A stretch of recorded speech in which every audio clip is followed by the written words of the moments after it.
है आपके अपने YouTube चैनल पढ़ाई की पोथी में। साथियों, उम्मीद करती हूँ कि आप सभी स्वस्थ होंगे, मस्त होंगे, बेहतर होंगे और निरंतर अपनी तैयारी के माध्यम से सफलता का मार्ग प्रशस्त कर रहे होंगे। तो चलिए, पर्यावरण अध्ययन की सीरीज को आगे कंटिन्यू करते हुए आज के सेशन को स्टार्ट करेंगे। हम अब तक लगभग अराउंड 300 क्वेश्चन कंप्लीट कर चुके हैं। इसी श्रृंखला को आगे कंटिन्यू करेंगे। और इससे पहले कि अगर आप चैनल पर नए हैं तो फटाफट से इसे सब्सक्राइब कर लें, बेल आइकन को प्रेस कर लें ताकि आगे आने वाली वीडियो की सभी नोटिफिकेशन आप तक पहुँच सके। तो चलिए, TET, super TET, KVS, CTET अन्य सभी एग्जाम के लिए जुट जाइएगा पर्यावरण की सीरीज के साथ। तो चलिए स्टार्ट करते हैं।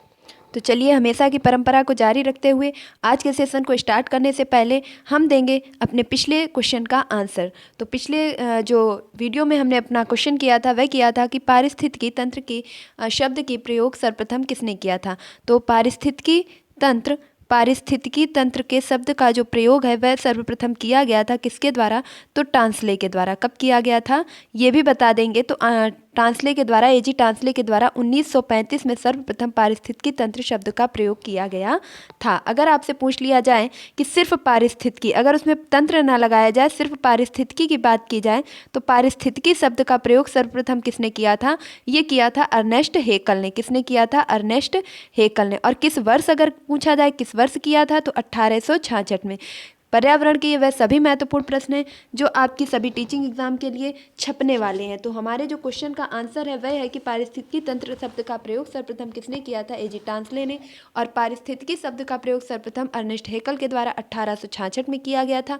अब मैं इसके साथ ही रिलेट करके कुछ अन्य क्वेश्चंस भी आपको बताना चाहूँगी कि अगर आपसे पूछ लिया जाए कि गहन पारिस्थितिकी शब्द का प्रयोग सर्वप्रथम किसने किया था, तो गहन पारिस्थितिकी शब्द का प्रयोग सर्वप्रथम किया था अर्नीस नेस ने। किसने किया था? अर्नीस नेस ने गहन पारिस्थितिकी शब्द का प्रयोग सर्वप्रथम किया था। किस सन में किया था? तो 1973 में किया था। इसके साथ साथ याद रखेंगे कि पारिस्थितिकी निकेत की संकल्पना कितने दी थी। तो पारिस्थितिकी निकेत की संकल्पना दी गई थी ग्रीनेल्स के द्वारा। किसके द्वारा दी गई थी? ग्रीनेल्स के द्वारा दी गई थी। कब दी गई थी? तो 1917 में दी गई थी। कब दी गई थी? 1917 में। तो ये थे पारिस्थितिकी से बनने वाले कुछ महत्वपूर्ण प्रश्न। तो चलिए, हमने जो अपने पिछले वीडियो में क्वेश्चन पूछा था उससे रिलेटेड सभी चीज़ें डिस्कस कर ली हैं। आज के सेशन को स्टार्ट करेंगे बिना देरी किए हुए। तो आज का जो हमारा पहला प्रश्न है वह है कि तापीय प्रदूषण का प्रमुख कारण है। तापीय प्रदूषण का प्रमुख कारण है। तो तापीय प्रदूषण का प्रमुख कारण क्या है? ऑप्शन ए है आपके सामने मानव गतिविधियों में CO2 में वृद्धि होना। ऑप्शन बी है ग्रीन हाउस गैसों की मात्रा में वृद्धि होना। ऑप्शन सी है ओजोन परत का क्षरण होना। या ऑप्शन डी है उपर्युक्त सभी।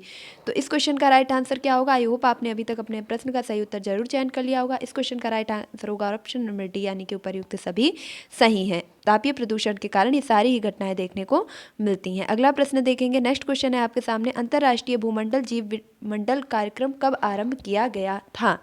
मतलब जो आपका अंतर्राष्ट्रीय जीव मंडल कार्यक्रम है ये किस वर्ष प्रारंभ किया गया था। ऑप्शन ए है 1986 यानी कि 1986 में। ऑप्शन बी है 1988 1988 में। ऑप्शन सी है 1990 यानी कि 1990 में। ऑप्शन डी है 1992 यानी कि 1992 में। तो अंतर्राष्ट्रीय भूमंडल या जीव मंडल कार्यक्रम कब आरंभ किया गया था। तो इस क्वेश्चन का जो राइट आंसर होगा वह होगा ऑप्शन नंबर बी, यानी कि 1988 में इस कार्यक्रम को प्रारंभ किया गया था। तो चलते हैं अगले प्रश्न की तरफ। नेक्स्ट क्वेश्चन है आपके सामने, आपदा प्रबंधन द्वारा आपदा के कम किए जाने का उपाय है। जो आपदा प्रबंधन के द्वारा आपदा को कम करने के लिए इनमें से कौन सा उपाय कर सकते हैं। ऑप्शन ए है चेतावनी का तुरंत प्रचार प्रसार करना कि देखिए जो है आपदा आने वाली है, ये चेतावनी आप जैसे ही मालूम पड़ता है वैसे ही तुरंत से ही इसका प्रचार प्रसार करने में लग जाइए। ऑप्शन बी है आपातकालीन सुरक्षित शरण स्थलों का निर्माण करना। मीन्स ऐसे शरण स्थलों का निर्माण करना कि यदि आपदा आ जाती है तो हम क्या करेंगे, लोगों को वहाँ तक सही सलामत पहुँचा सकेंगे जहाँ वह अच्छे से रह सकें। खाद्यान्न, पेयजल, आवश्यक आपातकालीन दवाओं का सुरक्षित भंडार। तो पेयजल की व्यवस्था, खाद्य भंडार, क्योंकि जब आपदा आएगी तो जो है साधारण सी बात है कि उनके खाने पीने, रहने, आवास इत्यादि सभी की समस्याएं सामने आएंगी। तो हमें पहले से क्या करना चाहिए, इन सभी की अच्छी व्यवस्था कर लेनी चाहिए। इसके साथ साथ उचित दवाओं का भी प्रबंध करना चाहिए, क्योंकि कुछ लोग जो होंगे वो घायल तरीके से गंभीर भी हो सकते हैं, गंभीर रूप से घायल भी हो सकते हैं। तो इस क्वेश्चन का जो राइट आंसर होगा वह होगा ऑप्शन नंबर डी, यानी कि उपर्युक्त सभी सही है। अगले प्रश्न की तरफ चलेंगे। नेक्स्ट क्वेश्चन है, ऊर्जा का गैर परंपरागत स्रोत है। ऊर्जा का गैर परंपरागत स्रोत है। ऑप्शन ए जल ऊर्जा, ऑप्शन बी पवन ऊर्जा, ऑप्शन सी भूगर्भीय ताप ऊर्जा और ऑप्शन डी है उपर्युक्त सभी। तो इस क्वेश्चन का क्या राइट आंसर होगा कि ऊर्जा का गैर परंपरागत स्रोत कौन सा है। तो इस क्वेश्चन का जो राइट आंसर होगा वह होगा ऑप्शन नंबर ए, यानी कि जल ऊर्जा ऊर्जा का गैर परंपरागत स्रोत है। ऑप्शन ए आपका राइट हो जाएगा। अगले प्रश्न की तरफ चलेंगे। अगला प्रश्न है, रिएक्टर पैमाने में मापा जाता है। रिएक्टर पैमाने में मापा जाता है, किसे मापा जाता है। ऑप्शन ए भूकंप की तीव्रता को, ऑप्शन बी जल प्रदूषण को, ऑप्शन सी वायु प्रदूषण को, ऑप्शन डी भूमि प्रदूषण को। तो रिएक्टर के पैमाने में क्या मापा जाता है। तो रिएक्टर पैमाने में मापा जाता है, इस क्वेश्चन का जो राइट आंसर होगा वह होगा ऑप्शन नंबर ए, यानी कि भूकंप की तीव्रता को। भूकंपीय तरंगें 3 प्रकार की होती हैं। कितने प्रकार की होती हैं। 3 प्रकार की। कौन कौन सी। तो पी, एस, यल। प्राइमरी, सेकेंडरी और इसे बोलते हैं लव वेव्स। देखिए यल से ही आपका, क्योंकि इनकी जो खोज की थी यल किरणों की, ये लव नामक वैज्ञानिक के द्वारा की गई थी और ये सबसे ज़्यादा विघटनकारी और विनाशकारी होती हैं। कैसी होती हैं। सबसे ज़्यादा विघटनकारी और विनाशकारी तरंग कौन सी होती है। यल वेव्स होती हैं, तो यानी कि लव किरणें। तो देखिए हम सभी जानते हैं कि लव यानी कि प्यार बहुत ही ज़्यादा खतरे वाला होता है, बहुत ही ज़्यादा चैलेंजिंग भरा होता है। और अगर बात की जाए तो सबसे ज़्यादा उथल पुथल ज़िंदगी में मचाने वाला ही कौन होता है। प्यार होता है। तो किसी को नहीं होना चाहिए और अगर है भी तो जल्दी ही ख़त्म कर लेना चाहिए। तो यल वेव्स क्या हैं कि सबसे ज़्यादा खतरनाक होती हैं। देखिए ये सब बताने का सिर्फ इतना ही मैटर था कि आप इससे याद रख पाएंगे कि जो भूकंपीय तरंगें वे 3 प्रकार की पाई जाती हैं, प्राइमरी, सेकेंडरी और लव, यानी कि थर्ड जो आपकी होती है वो लव के नाम से जानी जाती है, लव वेव्स। तो प्राथमिक तरंगें, सेकेंडरी यानी कि द्वितीयक तरंगें और तृतीयक तरंगें। तो भूकंपीय तरंगें 3 प्रकार की होती हैं। सबसे ज़्यादा जो विनाशकारी होती हैं वह यल तरंगें होती हैं। प्राथमिक तरंगें आपकी सबसे पहले जो है सूचना मिलती है जिनसे कि हाँ कहीं पर भी जो है भूकंप आने वाला है। तो ये तो इस क्वेश्चन की बात हो गई। चलते हैं अगले प्रश्न की तरफ। अगला प्रश्न आपके सामने ये रहा, जलवायु संबंधी आपदा का उदाहरण नहीं है। जो जलवायु से संबंधित आपदा आती है उसका इनमें से कौन सा उदाहरण नहीं है। ऑप्शन ए सूखा, ऑप्शन बी बाढ़, ऑप्शन सी चक्रवात, ऑप्शन डी मरुस्थलीकरण। तो इनमें से कौन सा उदाहरण जल से संबंधित आपदा का नहीं है। तो इस क्वेश्चन का जो राइट आंसर होगा वह होगा ऑप्शन नंबर डी, यानी कि मरुस्थलीकरण में जल संबंधी आपदा का कोई भी जो कह सकते हैं रिलेट नहीं है। अगला प्रश्न देखेंगे। आज का जो हमारा नेक्स्ट क्वेश्चन है वह है, पर्यावरणीय आपदा का उदाहरण है। पर्यावरण संबंधी आपदा इनमें से कौन कौन सी। ऑप्शन है निर्वनीकरण, ऑप्शन बी है पर्यावरणीय प्रदूषण, ऑप्शन सी है मरुस्थलीकरण, ऑप्शन डी है उपर्युक्त सभी। तो इस क्वेश्चन का जो राइट आंसर होगा वह हो जाएगा ऑप्शन नंबर डी, यानी कि उपर्युक्त सभी सही है। आप लास्ट में कमेंट बॉक्स में अपना स्कोर जरूर बताइएगा कि आप कितने में से कितने प्रश्न अपने सही कर पाए हैं। तो चलिए आज हमने 301 से जो है सीरीज स्टार्ट की थी, तो लास्ट जहाँ पर होगा वहाँ तक आप बताएंगे कि आपने कितने क्वेश्चन अपने राइट कर पाए हैं। आज का जो अगला प्रश्न है वह पर्यावरणीय आपदा का उदाहरण नहीं है। देखिए वही क्वेश्चन रिपीट हुआ है, तो इसी लिए जो इसका आंसर होगा वह कौन सा हो जाएगा, मरुस्थलीकरण। नेक्स्ट क्वेश्चन की तरफ चलेंगे। जलवायु संबंधी आपदा का उदाहरण है। जलवायु संबंधी आपदा का उदाहरण है। ऑप्शन ए है चक्रवात, ऑप्शन बी है सूखा, ऑप्शन सी है बाढ़ और ऑप्शन डी है उपर्युक्त सभी। तो इस क्वेश्चन का जो राइट आंसर होगा वह होगा ऑप्शन नंबर डी, यानी कि ये सभी कैसे हैं, जलवायु से संबंधित आपदा का उदाहरण है। अगले प्रश्न की तरफ चलेंगे। नेक्स्ट क्वेश्चन है, भूगर्भीय आपदा का उदाहरण है। भूगर्भीय आपदा, देखिए जो जमीन के अंदर से जो कह सकते हैं ताप बढ़ रहा है उसके कारण जो है आपदा इनमें से कौन सी नहीं है। ऑप्शन ए है भूकंप आना, ऑप्शन बी है ज्वालामुखी, ऑप्शन सी है भूस्खलन और ऑप्शन डी है चक्रवात। तो भूगर्भीय आपदा का उदाहरण इनमें से कौन सा नहीं है। तो इस क्वेश्चन का जो राइट आंसर होगा वह होगा ऑप्शन नंबर डी, यानी कि चक्रवात भूगर्भीय आपदा का उदाहरण नहीं है। जबकि ये किस प्रकार होता है, तो पवन के द्वारा जो है उत्पन्न होने वाली क्रिया है। अगला प्रश्न देखेंगे। नेक्स्ट क्वेश्चन दिया जा रहा है कि आपदा का प्रमुख कारण है। आपदा का प्रमुख कारण कौन सा है। ऑप्शन ए है तीव्र शहरीकरण, ऑप्शन बी है पर्यावरणात्मक ह्रास, ऑप्शन सी है जागरूकता और सूचना का अभाव, ऑप्शन डी है उपर्युक्त सभी। तो जो आपदा के प्रमुख कारण है उनमें तीव्र शहरीकरण बिल्कुल होता है, इसके साथ साथ पर्यावरण का ह्रास भी होता है। बिल्कुल आपदा के कारण पर्यावरण की बहुत ही ज़्यादा क्षति होती है और इसका जो मुख्य कारण होता है वह होता है जागरूकता और सूचना का अभाव। में सही समय पर सूचना नहीं मिल पाती है कि हाँ आपदा आने वाली है, इसलिए जो है इसका जो है प्रमुख कारण बन जाता है। तो इस क्वेश्चन का जो राइट आंसर होगा वह होगा ऑप्शन नंबर डी, यानी कि सभी सही हैं। अगले प्रश्न की तरफ चलेंगे। ओजोन छिद्र का पता वैज्ञानिकों को कहाँ चला। जो ओजोन छिद्र का पता है वह वैज्ञानिकों के द्वारा कहाँ लगाया गया था। ऑप्शन ए है अंटार्कटिका पर, ऑप्शन बी है साइबेरिया पर, ऑप्शन सी है ग्रीनलैंड पर, ऑप्शन डी है प्रशांत महासागर पर। तो सबसे पहले तो जान लेंगे कि ओजोन परत किस मंडल में पाई जाती है। तो ओजोन परत समताप मंडल में पाई जाती है। ओजोन परत जो कि समताप मंडल में पाई जाती है हमें किससे बचाती है, तो सूर्य से आने वाली परावैंगनी किरणों से हमारी रक्षा कौन करती है, ओजोन ओजोन छिद्र जो हो गया है, वही जो ओजोन परत है वह हमारी सूर्य की परावैंगनी किरणों से हमारी रक्षा करती है। अगर ये किरणें सीधे पृथ्वी पर पड़ेंगी तो मनुष्य को त्वचा कैंसर है। इसके साथ ही यकृत में भी इसका जो है रेडिएशन देखने को मिलता है। तो ये सभी चीज़ों से हानिकारक जो है सिद्ध होती है। और ये निकलती कहाँ कहाँ से है, तो रेफ्रिजरेटर हो गया आपका, फ्रिज हो गया, रेफ्रिजरेटर हो गया, एसी हो गया, और आपके शेविंग क्रीम हो गया, फोटोग्राफी मशीन हो गई, इन सभी से ओजोन गैस यानी कि CFC क्लोरोफ्लोरोकार्बन जो है उत्सर्जित होती है। तो इस जो छिद्र का पता लगाया था वैज्ञानिक ने, वह सबसे पहले लगाया था अंटार्कटिका पर। तो इस क्वेश्चन का जो राइट आंसर होगा वह होगा ऑप्शन नंबर ए, यानी कि अंटार्कटिका पर आपके वैज्ञानिकों के द्वारा ओजोन छिद्र का पता लगाया गया था। ओजोन दिवस कब मनाते हैं, तो इसके क्षरण को कम करने के लिए, जागरूकता को बढ़ाने के लिए 16 सितंबर को ओजोन दिवस मनाया जाता है। ओजोन दिवस कब मनाते हैं, 16 सितंबर को। चलते हैं अगले प्रश्न की तरफ। अगला प्रश्न है ओजोन छिद्र का पता वैज्ञानिकों को कब चला। तो जब अंटार्कटिका पर जो है समताप मंडल में पाई जाने वाली इस ओजोन परत के छिद्र का पता लगाया गया, तो वह सन कौन सा था, तो वैज्ञानिकों के द्वारा जब पता लगाया गया था तो वह सन था ऑप्शन नंबर ए 1996 में, ऑप्शन नंबर बी 1998 में, ऑप्शन नंबर सी 2000 में, ऑप्शन नंबर डी है 2002 में। तो सबसे पहले तो याद रखेंगे इस छिद्र का जो पता लगाने वाले वैज्ञानिक थे वह किस देश से संबंधित थे, तो ब्रिटेन के वैज्ञानिकों के द्वारा ओजोन परत के छिद्र का पता लगाया गया था। और जो यह छिद्र का पता लगाया गया था वह वर्ष था आपका, इसका जो राइट आंसर होगा वह हो जाएगा ऑप्शन नंबर बी, यानी कि 1998 में ब्रिटेन के वैज्ञानिकों के द्वारा ओजोन परत में छिद्र की घटना अंटार्कटिका में खोजी गई थी। अगला देखेंगे भोपाल गैस त्रासदी दुर्घटना के घटित होने का वर्ष है। जो भोपाल गैस त्रासदी की घटना हुई थी जिसमें MIC यानी कि मिथाइल आइसोसाइनाइड गैस का रिसाव हुआ था, वह किस वर्ष हुआ था। ऑप्शन ए है 1982 में, ऑप्शन बी है 1984 में, ऑप्शन सी है 1986 में, या ऑप्शन डी है 1989 में। तो इस क्वेश्चन का जो राइट आंसर होगा वह होगा ऑप्शन नंबर बी, यानी कि 1984 में भोपाल गैस त्रासदी की घटना सामने आई थी जिसमें मिथाइल आइसोसाइनाइड नामक गैस का रिसाव हुआ था, जिसके कारण बहुत ही ज़्यादा जान माल की हानि और क्षति हुई थी। अगला प्रश्न देखेंगे। नेक्स्ट क्वेश्चन दिया जा रहा है कि नाभिकीय प्रदूषण का कारण है।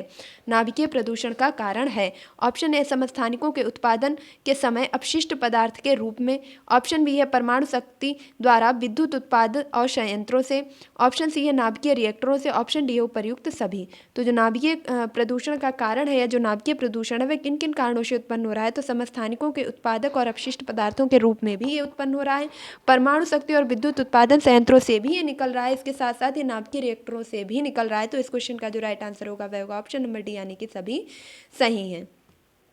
अगले प्रश्न की तरफ चलेंगे। नेक्स्ट क्वेश्चन है तापीय प्रदूषण का प्रभाव है। तापीय प्रदूषण का प्रभाव है ऑप्शन ए ओजोन गैस की रक्षक परत का क्षय करना। तापीय प्रदूषण से यहाँ हो जाएगा जैसे आपकी ग्लोबल वार्मिंग बढ़ रही है, यानी कि CO2 के कारण जो ग्लोबल वार्मिंग बढ़ रही है, ताप बढ़ रहा है, तो उस तापीय प्रदूषण का क्या प्रभाव है, ओजोन गैस की जो परत है, ओजोन परत, उसका क्षय हो रहा है। ऑप्शन बी है प्राकृतिक प्रकोपों में वृद्धि हो रही है, ऑप्शन सी है पर्यावरण में ऑक्सीजन की कमी हो रही है, ऑप्शन डी है उपर्युक्त सभी। तो इस क्वेश्चन का राइट आंसर हो जाएगा ऑप्शन नंबर डी, यानी कि उपर्युक्त सभी सही है। तापीय प्रदूषण के कारण ये सभी घटनाएं देखने को मिल रही हैं। अगले प्रश्न की तरफ चलेंगे। नेक्स्ट क्वेश्चन है केंद्र सरकार द्वारा पर्यावरण संरक्षण तथा वृक्षारोपण जैसे कार्यों को बढ़ावा देने के लिए राज्यों को दी जाने वाली धनराशि कहलाती है। जब केंद्र सरकार सभी राज्यों को पर्यावरण को संरक्षित और सुरक्षित करने के लिए जो धनराशि प्रदान करती है, बजट आवंटित करती है, तो उसे क्या कहते हैं। ऑप्शन ए है ग्रीन बोनस, ऑप्शन बी है कार्बन ट्रेडिंग, ऑप्शन सी है CDM, ऑप्शन डी है उपर्युक्त में से कोई नहीं। तो केंद्र सरकार द्वारा पर्यावरण संरक्षण के लिए दी जाने वाली राज्यों को राशि क्या कहलाती है। इस क्वेश्चन का जो राइट आंसर होगा वह होगा ऑप्शन नंबर ए, यानी कि ग्रीन बोनस। ग्रीन बोनस के नाम से यह राशि राज्यों को प्रदान की जाती है। अगला प्रश्न देखेंगे। नेक्स्ट क्वेश्चन है पार्थिव आपदा है। पार्थिव आपदा है ऑप्शन ए भूकंप, ऑप्शन बी है टाइफून, ऑप्शन सी है विली विली, ऑप्शन डी है उपर्युक्त सभी। तो इस क्वेश्चन का जो राइट आंसर होगा वह होगा ऑप्शन नंबर डी, यानी कि उपर्युक्त सभी सही है। पार्थिव आपदा, टाइफून, भूकंप और विली विली सभी कहलाती हैं। अगला प्रश्न देखेंगे। नेक्स्ट क्वेश्चन है उष्णकटिबंधीय चक्रवात है।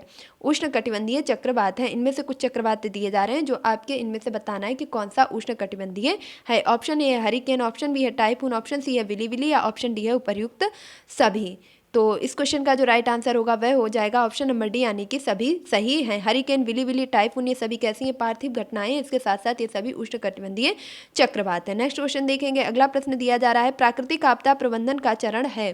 प्राकृतिक आपदा प्रबंधन का चरण है? ऑप्शन ए है आपदाओं की भविष्यवाणी करना या पूर्वानुमान लगाना।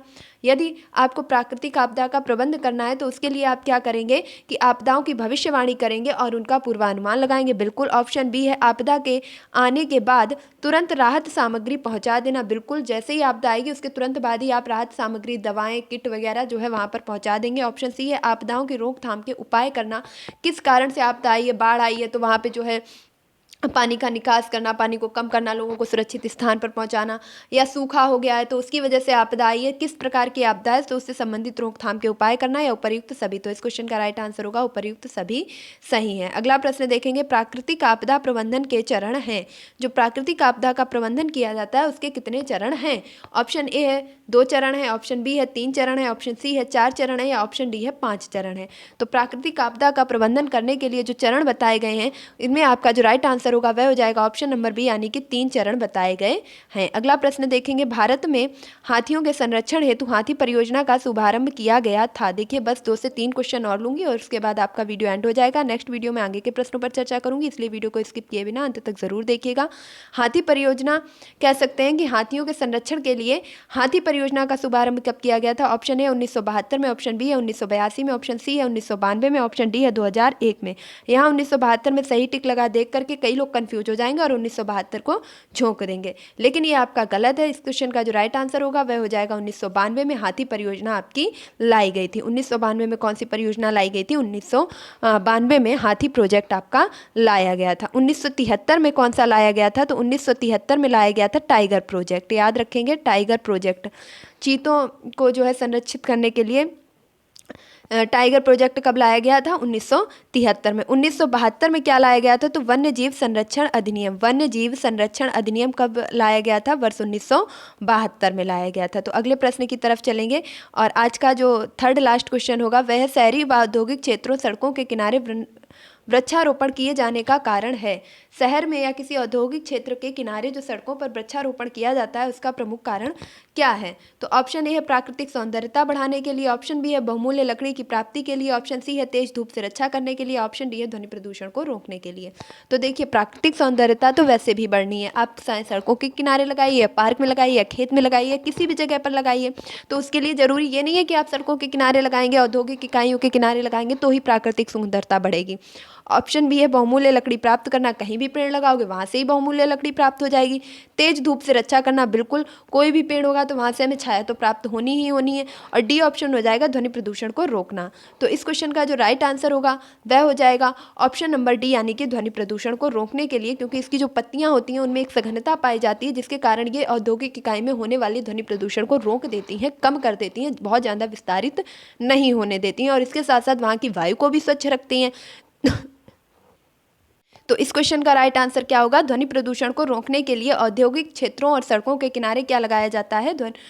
जो है पेड़ पौधे लगाए जाते हैं, जिससे आपके हॉर्न वगैरह, वाहनों की भी कई तरीके की जो ध्वनि है उनको भी ये क्या करता है? रोकता है। अगला देखेंगे, हरित सूचकांक प्रारंभ किया गया, ग्रीन इंडेक्स, यानी कि हरित सूचकांक किसके द्वारा प्रारंभ किया गया? आज का मोस्ट इंपॉर्टेंट क्वेश्चन हो जाएगा। तो इस क्वेश्चन का जो राइट आंसर होगा वह आप बताएंगे। ऑप्शन ए दिया गया है विश्व बैंक के द्वारा, ऑप्शन बी है भारत द्वारा, ऑप्शन सी है EU द्वारा, ऑप्शन डी है अमेरिका द्वारा। तो इस क्वेश्चन का जो राइट आंसर होगा वह हो जाएगा ऑप्शन नंबर ए, यानी कि विश्व बैंक के द्वारा हरित सूचकांक ग्रीन इंडेक्स जारी किया जाता है। नेक्स्ट क्वेश्चन देखेंगे, आज का लास्ट क्वेश्चन, निम्नलिखित में से कौन सा ऊर्जा का बहुमूल्य स्रोत है? निम्नलिखित में से कौन सा ऊर्जा का बहुमूल्य स्रोत है परंतु प्रदूषक नहीं है? मीन्स एक ऐसा स्रोत है जो कि ऊर्जा तो बहुत अच्छी दे रहा है, बहुत बहुमूल्य है ऊर्जा के लिए, लेकिन प्रदूषण बिल्कुल भी नहीं दे रहा। तो ऑप्शन ए है न्यूक्लियर ऊर्जा, ऑप्शन बी है काष्ठ ऊर्जा, यानी कि काष्ठ से यहाँ पे सेंस लगाएंगे लकड़ी से प्राप्त होने वाली ऊर्जा, ऑप्शन सी है कोयले से प्राप्त होने वाली ऊर्जा, या ऑप्शन डी है सौर ऊर्जा। तो इस क्वेश्चन का जो राइट आंसर होगा वह हो जाएगा ऑप्शन नंबर डी, यानी कि सौर ऊर्जा। सूर्य से प्राप्त होने वाली ऊर्जा से हमें किसी भी प्रकार की हानि नहीं होती है, प्रदूषण नहीं होता है, बल्कि ये क्या है? ऊर्जा के एक बहुत ही बहुमूल्य स्रोत है। तो आज के सीरीज को हम यहीं पर स्टॉप करेंगे, आगे के क्वेश्चन को नेक्स्ट वीडियो में डिस्कस करेंगे। इससे पहले कि अगर आप चैनल पर नए हैं और आपने अभी तक इसे सब्सक्राइब नहीं किया है तो क्या कर रहे हैं, फटाफट से इसे सब्सक्राइब कर लें, बेल आइकन को प्रेस कर लें ताकि आगे आने वाली वीडियो की सभी नोटिफिकेशन आप तक पहुंच सके। मिलती हूँ अपने नेक्स्ट वीडियो में, तब तक के लिए खुश रहिए, मस्त रहिए, पढ़ाई में निरंतरता बनाए रखिए और जा कहाँ रहे हैं आज के प्रश्न को भी सुन करके जाइएगा। कल के वीडियो में आप बताएंगे कि आपदा प्रबंधन संस्थान की स्थापना किस वर्ष की गई थी। क्वेश्चन नोट कर लीजिएगा। आपदा प्रबंधन संस्थान की स्थापना किस वर्ष की गई थी? ये रहेगा आज के वीडियो का जो क्वेश्चन है, वो आप इसका आंसर ढूंढेंगे कहीं पर भी। अगर आपको आता है तो आप कमेंट बॉक्स में ज़रूर बताएंगे, वरना इसका आंसर मैं अपने नेक्स्ट वीडियो में लूँगी। तो तब तक के लिए इस वीडियो को ज़्यादा से ज़्यादा देखिए, शेयर कीजिए, लाइक कीजिए और अपने माता पिता गुरुजनों का सम्मान कीजिए। धन्यवाद।